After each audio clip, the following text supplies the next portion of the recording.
नमस्कार, आदाब। हमारे डिजिटल प्लेटफॉर्म पर आपका स्वागत है। आपके साथ मैं हूं चंद्रप्रभा शर्मा। हम बात करेंगे एक ऐसी खबर की जो जम्मू कश्मीर की सियासत में तूफान मचाए हुए है। बात होगी धारा 370 को हटे 6 साल पूरे होने की, जिसने न सिर्फ घाटी का नक्शा बदला बल्कि सियासी हलकों में भी भूचाल ला दिया है। पीडीपी नेता महबूबा मुफ्ती ने इसे जम्मू कश्मीर की तबाही का सबब करार दिया है, तो बीजेपी ने तीखा पलटवार करते हुए इसे शांति और तरक्की का जरिया बताया है। आखिर क्या है ये पूरा मामला, क्यों मच रही है ये सियासी सरगर्मी और दोनों पक्षों के बीच ये जंग कहां जा रही है? इस खास रिपोर्ट में हम आपको बताएंगे कि कैसे धारा 370 का मसला आज भी घाटी के दिलों और दिमागों पर छाया हुआ है।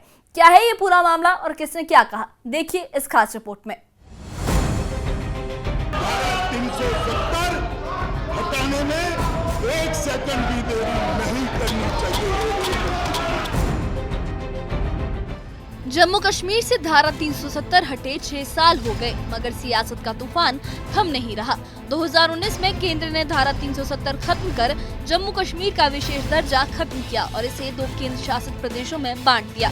पीडीपी नेता महबूबा मुफ्ती ने कहा कि 370 हटाकर जम्मू कश्मीर को बर्बाद कर दिया गया। ये नीति पूरी तरह से नाकाम रही। महबूबा मुफ्ती ने केंद्र की नीति पर सवाल उठाए। उन्होंने कहा कि धारा 370 हटने से जम्मू कश्मीर भारत पाक टकराव का अड्डा बन गया। उनके शब्दों में हालात जंग के मुहाने पर हैं। ट्रंप ने कहा कि दोनों देश परमाणु युद्ध के कगार पर हैं। इस बयान ने सियासी हलकों में खलबली मचा दी। 5 अगस्त 2019 को हुए 6 साल हो गए और उस वक्त जो जम्मू कश्मीर की, मैं तो उसको बर्बादी कहूंगी, तबाही की गई थी। 370 को खत्म किया गया, स्पेशल स्टेटस छीना गया, ये कह के कि जम्मू कश्मीर में अब सब ठीक हो जाएगा, जम्मू कश्मीर में तरक्की हो जाएगी, जम्मू कश्मीर के हालात ठीक हो जाएंगे, जम्मू कश्मीर में अमन होगा, जम्मू कश्मीर में दूध की नदियां और शहद की नदियां बहेंगी। मगर आपने देखा कि वो पॉलिसी बिल्कुल फेल हो गई, फ्लॉप हो गई।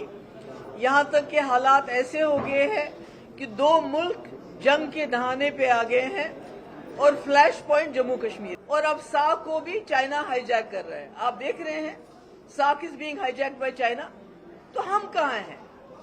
तो इसलिए मेरा ये कहना है, अभी भी वक्त है कि उनको जो मुफ्ती साहब का विजन था, जो हमने कांग्रेस के साथ कॉमन मिनिमम प्रोग्राम बनाया था, उसके बाद बीजेपी के साथ एजेंडा ऑफ अलायंस बनाया था, वो बीजेपी और पीडीपी का एजेंडा ऑफ अलायंस नहीं था, वो जम्मू कश्मीर के लोगों का और मुल्क के लोगों का एजेंडा ऑफ अलायंस था कि जम्मू कश्मीर को इस मुसीबत से कैसे निकाल सकते हैं, कैसे हम और रास्ते खोल सकते हैं।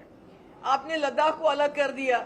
मुफ्ती साहब करगिल अस्करदू का रास्ता खोलने की बात कर रहे थे, सियालकोट की बात कर रहे थे, सुचीतगढ़ सियालकोट की बात कर रहे थे, ताकि हमारे यहाँ जम्मू कश्मीर जो पिंजरे में बंद किया गया है उसको खोल दिया जाए। आपने तो खोल दिया, किसके लिए खोला? किसके लिए खोला? आज जितने भी क्राइम है जम्मू में, पिछले 6 साल से आसमान को छू रहे हैं। बीजेपी ने महबूबा मुफ्ती के बयानों पर करारा जवाब दिया। बीजेपी नेता अल्ताफ ठाकुर ने कहा कि महबूबा मुफ्ती जम्मू कश्मीर में शांति नहीं देख पा रही हैं। रेखा महाजन ने कहा कि अब पत्थरबाजी खत्म हुई, कश्मीर ट्रेन से जुड़ा है। बीजेपी का दावा है कि घाटी में अमन और तरक्की लौटी है। महबूबा जी को सोचना चाहिए ऐसी कोई भी इसी तरह की स्टेटमेंट देने से पहले, क्योंकि आज जनता समझती है और जम्मू कश्मीर के लोग जिस तरह से डेवलपमेंट 370 जाने के बाद जो है वो आपके सामने है। मुझे लगता है कि आंखें खोलकर देखने की जरूरत है, क्योंकि जो इंफ्रास्ट्रक्चर, जो डेवलपमेंट आज हम 370 जाने के बाद देख रहे हैं, ऐसा पहले हमने कितनी देर से हमने ऐसा नहीं देखा। पहली बार हम देख रहे हैं कि आज जो सबसे बड़ी अचीवमेंट है वो कश्मीर तक जो है ट्रेन पहुंची है। वंदे भारत जो है वो आज कश्मीर पहुंची है और प्रधानमंत्री मोदी जी ने जो है कुछ दिन पहले ही इसका अनावरण किया। और मुझे लगता है कि जो जम्मू कश्मीर के लोगों से उनके राइट्स जो थे उनके पास नहीं थे, चाहे हमारी महिलाएं थी उनके राइट्स नहीं थे, चाहे हमारा वाल्मीकि समाज था, गोरखा समाज था, कहीं ना कहीं जब हम एक भारत श्रेष्ठ भारत की बात करते हैं उसके ऊपर, क्योंकि जब एक विधान, एक प्रधान, एक निशान की बात होती है तो, और इस पर भी मुझे लगता है कि जिस तरह से बार बार एक ही बात करना, कहीं ना कहीं मुझे लगता है कि वो मात्र अपनी राजनीति के लिए इस तरह की बातें करती हैं। नहीं तो हम सब जानते हैं कि सही मायने में जम्मू कश्मीर भारत का साथ जुड़ा है तो वो जम्मू कश्मीर धारा 370 जो है हटने के बाद जो है वो भारत से जुड़ा है। वो कहते हैं कि पीस नहीं है, हालांकि आप ये लोग कहते हैं कि पीस है कश्मीर में, पत्थरबाजी, लेकिन वो कहते हैं कि नॉर्मल सी भी नहीं है। जी मुझे लगता है कि ये वो भली भांति जानती है, क्योंकि जब वो सरकार में थी तो वो खुद कहती थी कि यहाँ पे जब पत्थरबाजी होती थी, इस तरह के इंसिडेंट होते थे, तो उनके खुद ऐसे बयान होते थे कि बच्चे यहाँ पर क्या करने आते हैं।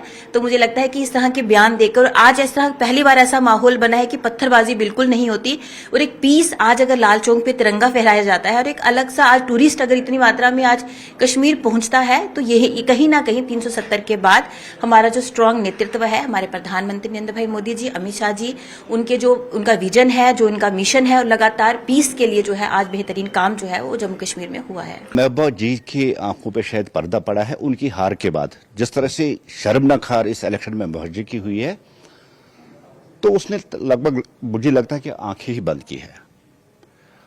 2019 के बाद पत्थरबाजी बंद हुई, स्टोन पैलेटिंग, बम, ग्रेनेड, धमाके, कैलेंडर, ये सब कुछ तो अब एक हिस्ट्री बन गई है, इनमें से अब कुछ नहीं है।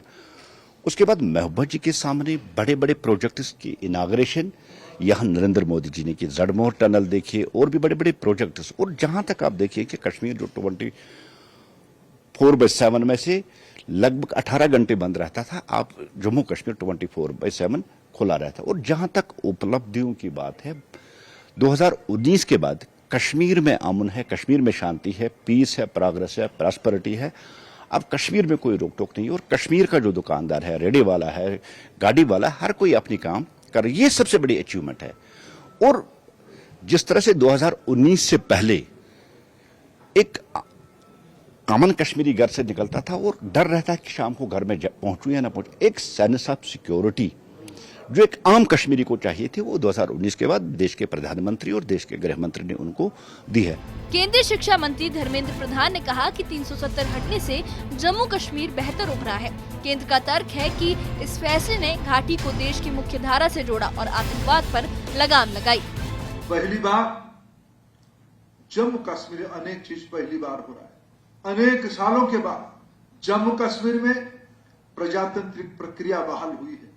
जम्मू कश्मीर में भारत की अन्य अनेक सुविधा यहाँ की वंचित वर्गों के लिए, यहाँ की पिछड़ों के लिए, यहाँ की गरीबों के लिए अनेक कार्यक्रम जो पहले लागू नहीं हो पा रहा था, पिछले 2019 के बाद धारा 370 को विराम देने के बाद आज उन सारे कानून जम्मू कश्मीर के लोगों की काम पे आ रहा है।